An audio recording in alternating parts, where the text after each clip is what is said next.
You ask Tiger to solve. This deals with linear equations with one unknown. The final result is x equals 5/3. Let's solve it step by step. Group all x terms on the left side of the equation. Subtract 24x from both sides. Group like terms. Simplify the arithmetic.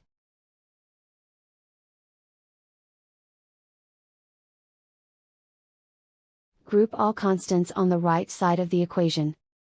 Subtract 20 from both sides. Simplify the arithmetic.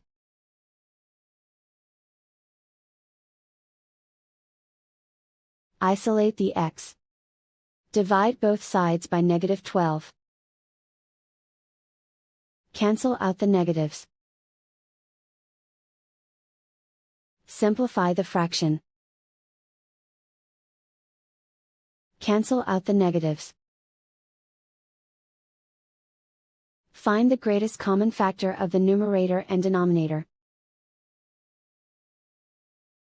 Factor out and cancel the greatest common factor.